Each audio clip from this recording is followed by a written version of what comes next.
तर नमस्कार मित्रांनो, स्वागत आहे तुमचं आपल्या मराठी उद्योजक या यूट्यूब चॅनलवरती. मी प्रतीक. आज आपण आष्टापूर या ठिकाणी श्रीनाथ ॲग्रो गोट फार्मवरती आलेलो आहोत. या फार्मचं वैशिष्ट्य असं की या ठिकाणी इंटिग्रेटेड फार्मिंग केले जाते. तुम्ही पाहत असाल खाली कोंबडी पालन केले जाते आणि वरती पूर्णपणे बोकड पालन केले जाते. सर पूर्णपणे ईद मार्केटवरती फोकस करतात आणि या फार्मचं अजून एक वैशिष्ट्य असं आहे की सर स्वतः वेटरनरी डॉक्टर आहेत आणि ते पूर्ण आपल्या फार्मचं सकाळपासून तर संध्याकाळपर्यंतचं नियोजन पाहतात. चला तर मग आपण या फार्मची सविस्तर माहिती पाहूयात. तर सर नमस्कार. नमस्कार. प्रथमतः तुमचं नाव, संपूर्ण नाव आणि या फार्मचं लोकेशन सांगा. नमस्ते, मी डॉक्टर आकाश वातवाल. फार्मचं लोकेशन आपलं हवेली तालुका आष्टापूर पंपोस्ट येथे आहे. उरुळी कांचनपासून जवळ आणि पुण्यापासून अगदी जवळ आहे. आपण पूर्णपणे बोकड पालनावरती फोकस केलेला आहे. बकरी ईदचं मार्केट करतो पूर्णपणे. तर सर आपण या फार्मची सुरुवात किती बोकडांपासून केली आणि कधी केली? आपण सुरुवात केली 4 वर्षापूर्वी. सुरुवातीला गावरान बोकड पालन केलं. त्याच्यानंतर हळूहळू वाढवता आता आपल्याकडं 180 ॲनिमल आहेत. ओके. आणि सर हा व्यवसाय आपण सुरू करण्यामागचं कारण काय होतं? सुरू करण्याचं कारण म्हणजे शेतीला एक जोडधंदा म्हणता आता शेती बाजूला राहिली आणि फार्मिंगकडेच आम्ही पूर्णपणे फोकस केलं. आणि सर अनुभव कसा आला, म्हणजे प्रथमतः का आपण ट्रेनिंग घेतली होती का कशा प्रकारे चालू केलं? नाही, मी स्वतः त्या क्षेत्रात असल्यामुळं ट्रेनिंगचा तर काही विषयच नाही. आम्ही बाकीच्या शेतकरी वर्गाला बी याच्यातून नॉलेज देत असतो. त्याच्यातूनच आम्ही सुद्धा भरपूर प्रमाणात अनुभव घेतला आणि त्यातून आता उभं केलं एवढं. आणि ज्यावेळेस आपण फार्मची सुरुवात केली होती त्यावेळेस प्रथमतः आपणास काय काय अडचणी आल्या त्या? अडचणी म्हणजे आपल्याला शून्य त्यातलं मार्गदर्शन काहीच नव्हतं. कोणत्या प्रकारचं ईदला बकरं चालतं, काय होतं नाही का. गावरान बकरं आपलं इथं चालत नाही जास्त. त्यात म्हणजे राजस्थानचं जे ब्रीड आहे, अजमेरी, गुजरी, सोजत, कोटा, कारोली कोटा असेल, हे ब्रीड आपली इथं जास्त प्रमाणात चालतं. पुणे असेल, मुंबई असेल या ठिकाणी. त्याच्यामुळं आम्ही जास्त ह्याच्यात फोकस राजस्थान जनावरांवरती केला. आणि या ठिकाणी किती बोकड आहेत आपल्याकडे सध्या? आता आपल्याकडं 180 आहेत आणि ह्या वर्षी 2026च्या ईदसाठी 130 ॲनिमल आपल्याकडे विक्रीला जातात. 2 दाती, 4 दाती, 50 किलोपासून 70, 80, 90 किलोपर्यंत. आणि हा व्यवसाय आपण फुल टाईम म्हणून करता की पार्ट टाईम म्हणून करता? सुरुवातीला आपण पार्ट टाईम म्हणूनच केला होता, पण आता फुल टाईम म्हणून त्याच्याकडे लक्ष देतो. आणि म्हणजे तुमच्याकडे जमीन किती, म्हणजे ह्या फार्मसाठी? एवढ्या जनावरांसाठी आपली स्वतःची घरची जमीन 1.5 एकर आणि दुसरी आपण बाहेरची 1 एकर घेतलेली. इकडे कस्टमर कुठून कुठून येतात? आपल्या इकडं कस्टमर विशेषतः कोंडवा असेल, हडपसरचा परिसर असेल, इकडं चंदननगर, खराडी, लोहगाव, वाघोली, इकडचं कस्टमर आपल्याला जास्त आहे, कारण आपण जवळ पडतो त्यांना इकडनं. त्याच्यामुळे येतात कस्टमर. आणि पिल्ल खरेदी वेळेस काही म्हणजे फसवणूक वगैरे होते का स्टार्टिंगला? फसवणूक होती, त्याच्यामुळे काळजी करायची. नवीन माणसांनी राजस्थान जाता की नाही, जुन्या माणसाचा अनुभव घेऊनच जायचं, किंवा जुना माणूस तिकडे आधी गेलेला असेल त्याला सोबत घेऊनच जायचं. वैयक्तिक जायचं नाही. फसवशी बहुत जास्त प्रमाणात होती तिकडे. तर सर आपण 4 वर्ष झालं फार्मिंग करताय, तर या फार्ममध्ये आपल्याला रिस्क काय वाटली, म्हणजे कशा प्रकारची रिस्क आहे की हाय बाबा? पूर्णपणे तुम्ही त्याच्यात वेळ दिला तर रिस्क मला नाही वाटत काय जास्त अशी आहे. नवीन माणूस ज्याला काय जास्त अनुभव नाही, सुरुवात केलेली आहे, त्यांनी थोडी काळजी घ्यायची. बाकी नाही काय गोष्टी. व्यवस्थित तुमच्याकडं तुमच्या गोठ्यावर येणारे डॉक्टर वगैरे त्यांच्याकडून सल्ला घ्यायचा. नाही काय जास्त अडचण येत. आणि सर तुमची फसवणूक झाली का ज्यावेळेस पिल्ल खरेदी करता? फसवणूक होतीच. तिकडे गेले की तिकडे जे व्यापारी लोक असतात ते वजनात वगैरे करणार, किंवा आता इथं उरुळी कांचनचे आमचे इथले 2-3 मित्र पण गेले होते. त्यांची भरपूर फसवणूक झाली. जनावर दाखवली एक, दिली एक, पैसे घेतले आधी, त्यांना 4-5 लाखाला त्यांनी टाकलं. आणि सर आपण सुरुवातीपासून तर आत्तापर्यंत काय काय चेंजेस करत आला फार्मवरती, किंवा काय काय खाद्य व्यवस्थापनावरती चेंजेस केले की हे बाबा अशा प्रकारे केलं पाहिजे ना, आपल्याला खर्च कमी होतोय आणि उत्पन्न जास्त मिळतंय, अशा प्रकारचं काय? त्याच्यासाठी सुक्या चाऱ्यावरती जास्त फोकस द्यायचा. सुका चारा पुरवला जातो आणि त्याच्यातनं जनावरांची हेल्थ पण चांगली राहते. आणि किती पाऊस असला काय असलं तरी ते कंटिन्यू 12 महिने एकसारखा चारा त्यांना खाण्यात राहतो.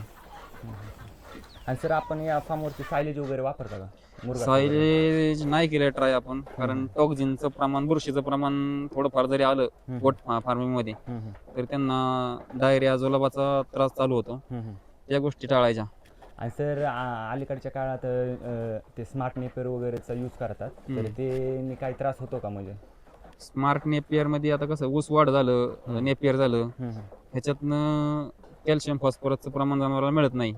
त्याच्यामुळे ते कमी प्रमाणात वापरायचे असतं. त्याचा वापर टाळायचा जास्त. आणि अँटीबायोटिकचा वापर करता का आपण?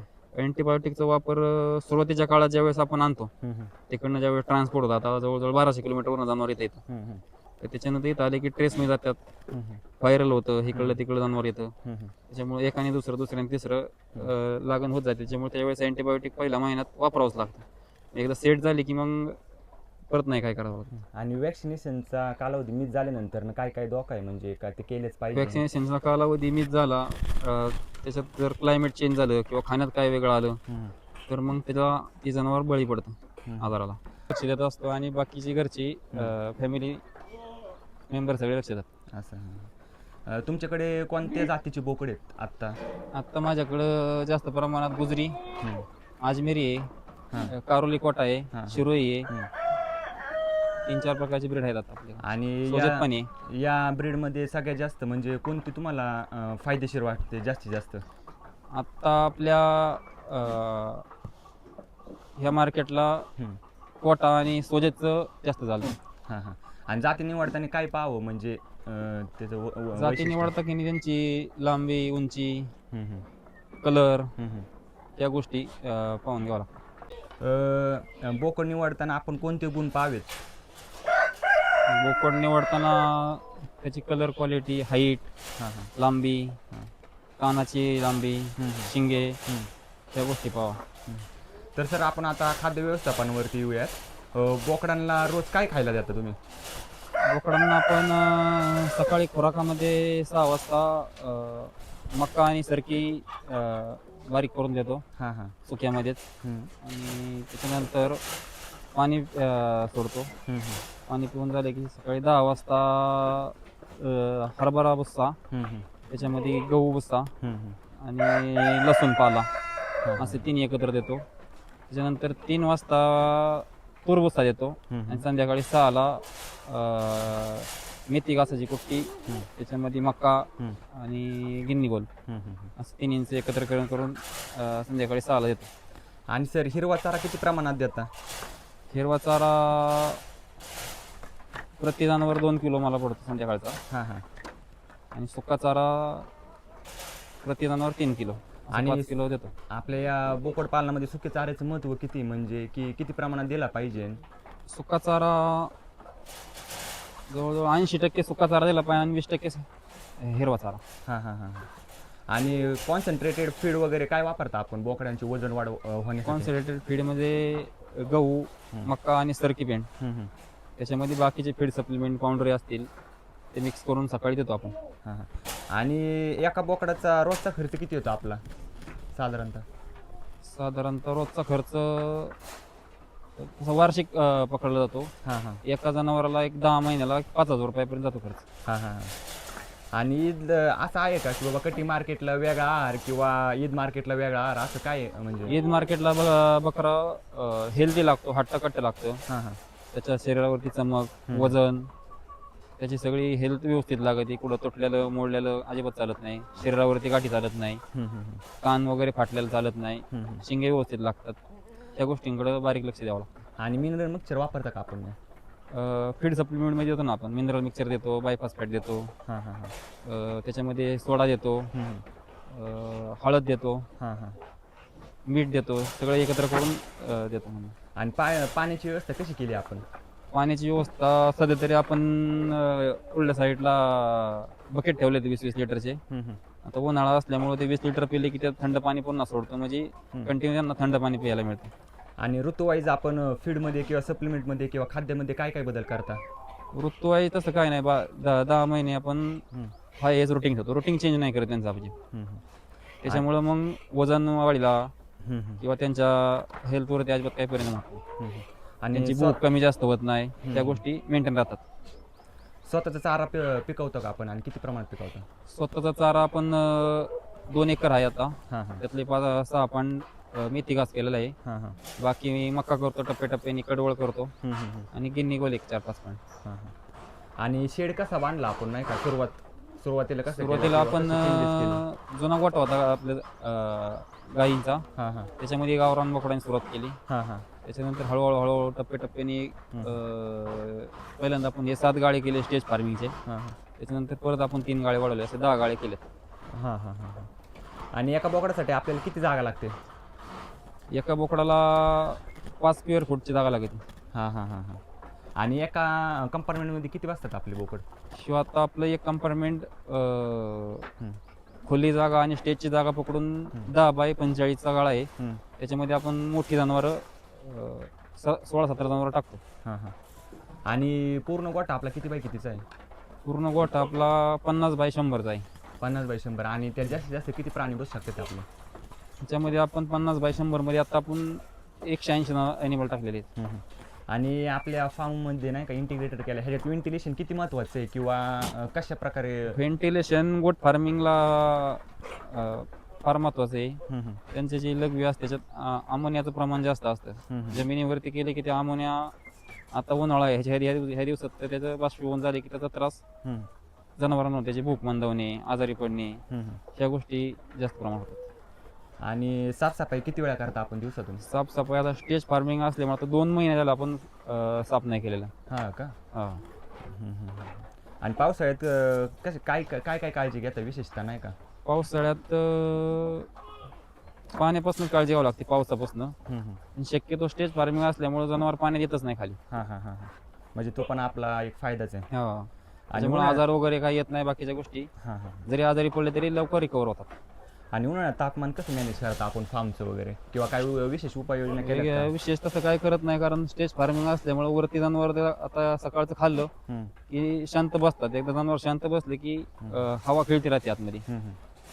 आणि शेड बनवताना आपण उंचावरतीच बनवावं का म्हणजे कसं चालू करावं एक? ज्याला लॉंग टाइम हा व्यवसाय करायचे त्याने स्टेज फार्मिंगच करावा. हं, ज्याला छोट्यामध्ये शॉर्टमध्ये करायचे किंवा थोड्या दिवसात बंद करायचे, हं. अशाने खाली केलं तरी काही अडचण नाही, पण खाली सक्सेस नाही व्यवसाय म्हणजे. हां हां हां हां. आणि आपल्या ह्या शेळ्यांच्या लेंड्यांचं व्यवस्थापन कसं करता किंवा ते आपण खाली दिसतंय तर ते बाहेर कधी काढता नाही का? हे आपण 2 महिने, हं. 1.5 महिन्यात एकदा काढतो. हां. Okay okay. आता आपण या बोकडांच्या आजारावरती येऊया. कोणकोणते आजार होतात नाही का, विशेषतः बोकडांना काय काय आजार कारण जाणवतात? ज्या वेळेस आपण बाहेरनं ॲनिमल आणतो हं, हं. तर त्या पहिल्या महिन्यामध्ये त्यांची काळजी घ्यावी लागते. आणले की डिवर्मिंग करणं, हं, हं. डिवर्मिंग झाले की लगेच PPRचं वॅक्सिनेशन करणं, हं, हं. त्याच्यानंतर 21 दिवसांनी परत ET PPRचं करणं, हं, हं, हं. ET-TTचं करावं लागतं. हां हां. त्याच्यानंतर पुन्हा 21 दिवसांनी FMDचं करावं लागतं. हं, हं, हं. असं रुटीन एकदा पूर्ण झाले की मग पुन्हा मग 1 वर्षांनीच. आणि लसीकरणाचं काय शेड्यूल आहे म्हणजे किती टाइम करता आपण लसीकरण किंवा काय त्याचा लसीकरण एकदा कालावधी? आपण नवीन ॲनिमल गोठ्यात आणलं हं, की पहिलं डिवर्मिंग करून घ्यायचं. हं, हं. डिवर्मिंग केलं की पहिलं वॅक्सिन PPRचं करायचं. हां हां हां हां. डिवॉर्मिंग किती वेळा करता? 3 महिन्यात एकदा. हां हां. आणि आजार बोकडाचा कसा ओळखायचा किंवा कसा निदर्शनात येतो तुमच्या? आजार जे ॲनिमल आजारी आहे हं, हं. तर ते खात नाही, बाजूला जाऊन उभं राहतं, हां हां. मलूल होतं, हं, हं, हं. केस वगैरे त्याची अशी उभी राहतात, हं, हं. चिपटी खाली करतात, हं, हं, हं. सर्दी होणार, थोडंसं खाल्लं की लगेच बाजूला सरकणार. हं, या गोष्टींवर लक्ष येतं की हे हं, हं. याने टेम्परेचर आहे किंवा हं, हं. दुसरं काय झालेलं त्याला. आणि बोकडांचा ट्रेस कमी होण्यासाठी आपण काय काय उपाययोजना करता आपल्या फार्मवरती? स्ट्रेस कमी होण्यासाठी फीड सप्लिमेंटमध्ये लिव्हर टॉनिक वगैरे देत राहतो आपण. हं, हं, हं. आणि आपल्या फार्मचं मॉर्टॅलिटी रेट किती म्हणजे स्टार्टिंगला आपण फार्म खरेदी केले, प्राणी खरेदी केल्यानंतर ना हां. म्हणजे मॉर्टॅलिटी किती प्रमाणात होते किंवा काय त्या मॉर्टॅलिटी जर किती जरी काळजी घेतली तरी एक 10% मॉर्टॅलिटी होतीच नवीन आणली की. हां हां हां. आणि फार्मवरती आपलं बोकड खरेदी करण्या पहिले आपण फार्मवरती काय काय उपाययोजना करता म्हणजे केअर कशी करता? हे आपण आता पुढच्या ह्या महिन्यामध्ये हे बकरी आपली गेली सगळी, हं, हं. हे आपण सगळं क्लीन करून घेऊन BSC पावडर आणि कळीचा चुना हा मिक्स करून खाली ह्याला टाकून घेतो. हं, हं, हं. त्याच्यानंतर मग परत 10 महिने काय नाही, मग फक्त क्लीन करायचं. हं, हं. पिसा वगैरे झाले, पिसू वगैरे मध्ये आधी फवारणी घ्यायची. आणि आपल्या फार्मवरती पूर्णपणे बोकडच आहेत का काही प्रमाणात शेळे पण आहेत? आपलं पूर्णपणे फोकस बोकड पालनावरच आहे. हम्म, आपले 20 शेळ्या आहेत आता, त्यांची आता 30 पिल्ले आपली घरची झालेली आहेत. हम्म, हम्म, हम्म. आणि कोणतं परवडेबल वाटतं, म्हणजे बोकड खरेदी केल्यानंतर परवडेबल वाटतं विकत घेऊन का शेळीवरती? तसं विचार केला तर दोन्ही परवडायला पाहिजे. पण शेळीसाठी वेळ जास्त द्यावा लागतो. हां हां सकाळी ती पिल्लं पाजणे, हां ते पिल्लं आजारी आहे का नाही ते पाहणं, हां हां ह्या गोष्टींकडे लक्ष द्यावं लागतं. तसं बोकडाचं कसं होतं, आणलं खायला टाकलं संपला विषय.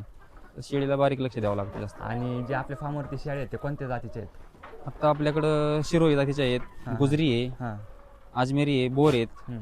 सोजित आहेत. आणि वर्षाला किती पिल्ले देतात त्या आणि किती त्यांचं टायमिंग पिरियड काय? आता ह्या राजस्थानच्या ज्या जाती आहेत हम्म, त्या शक्यतो एक आणि जास्तीत जास्त 2 पिल्लं, त्याच्या पुढे नाही देत.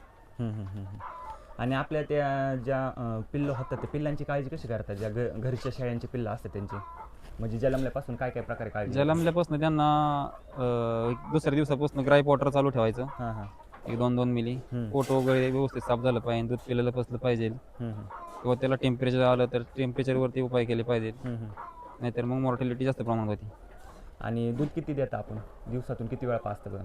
2 टाइम, सकाळ संध्याकाळ. हां हां दूध पिल्लं की पिल्लू आईपासून वेगळं करायचं, हां हां सकाळी पिल्लं की थोडा वेळ खेळलं की बाजूला करायचं, संध्याकाळी पिल्लं थोडा वेळ खेळलं की बाजूला करायचं. आणि दिवसभर पिऊन द्यायचं नाही. वजन वाढीसाठी काय काय करतं म्हणजे पिल्लांच्या?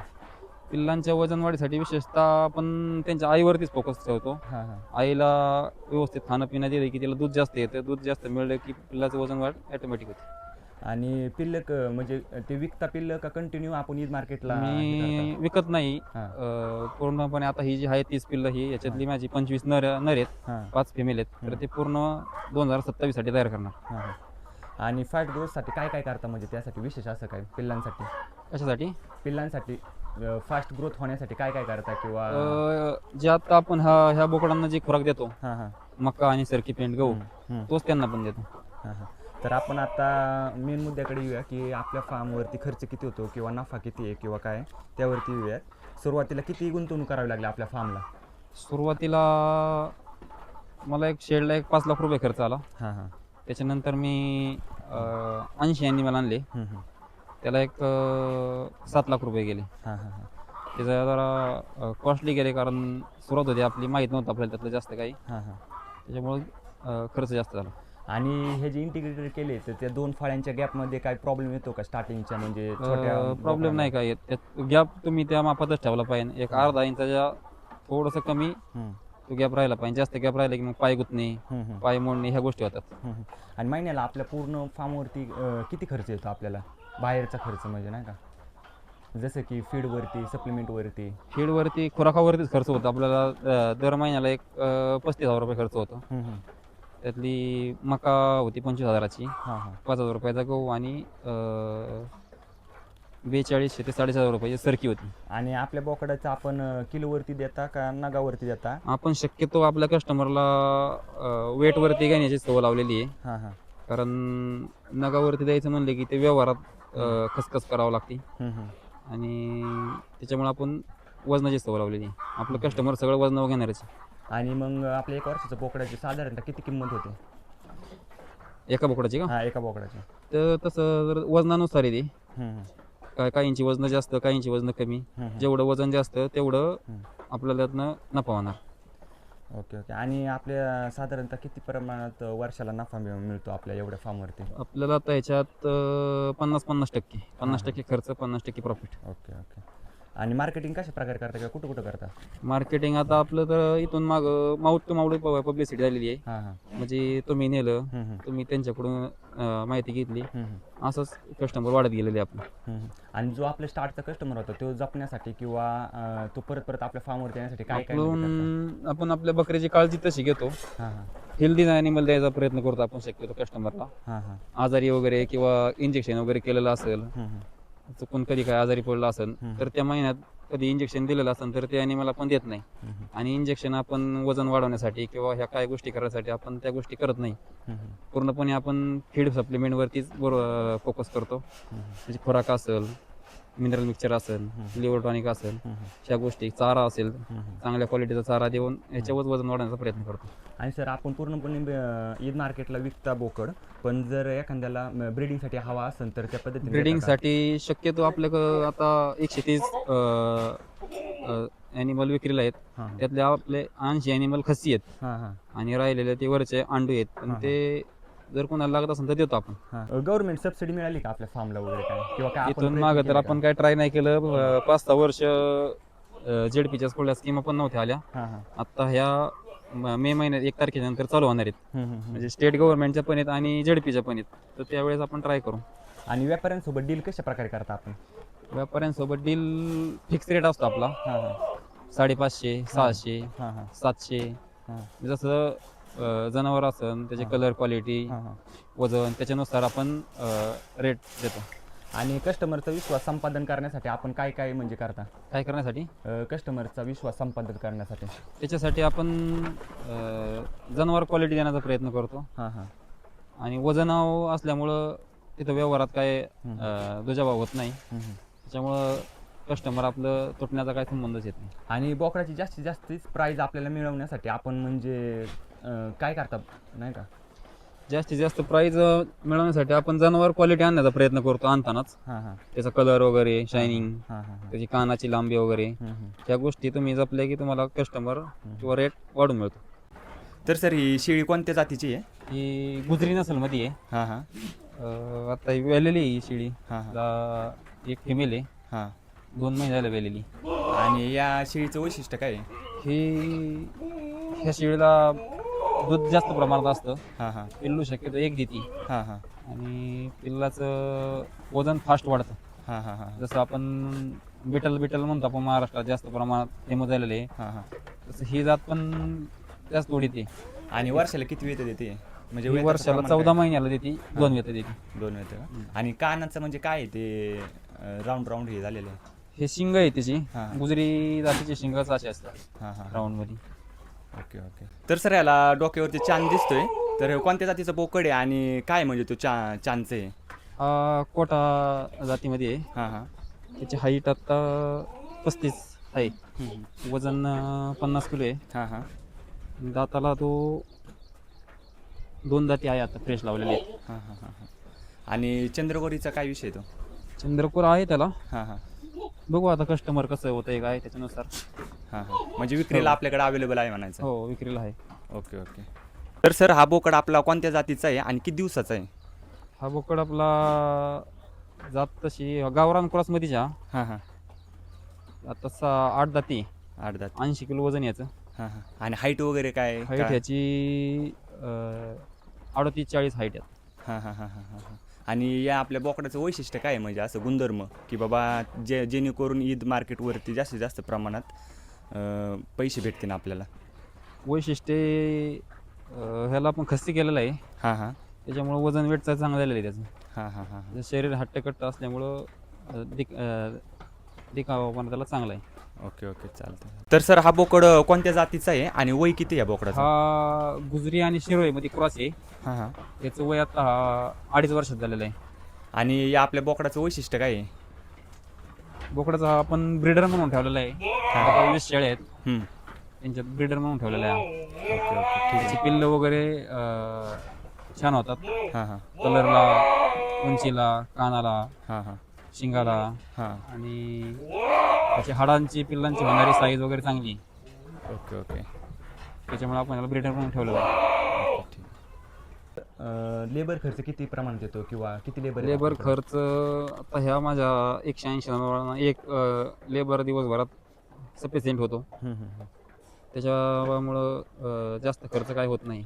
चारा एका जागेवर असल्यामुळं जास्त लेबर लागत नाही. आणि सर आपण या बोकडांचं रेकॉर्ड मेंटेन करता का किंवा कशा प्रकारे करता का, ते करणं गरजेचं आहे का? आता मेल असल्यामुळं रेकॉर्डचं तसं काय नाही, व्हॅक्सिनेशनचं वगैरे रेकॉर्ड ठेवावं लागतं फक्त. फिमेल असतील तर त्यांचं रेकॉर्ड ठेवावं लागतं, कधी वेल्यात, कधी प्रेग्नंट गेल्या पुन्हा, ह्या रेकॉर्ड ठेवावं लागतं फक्त.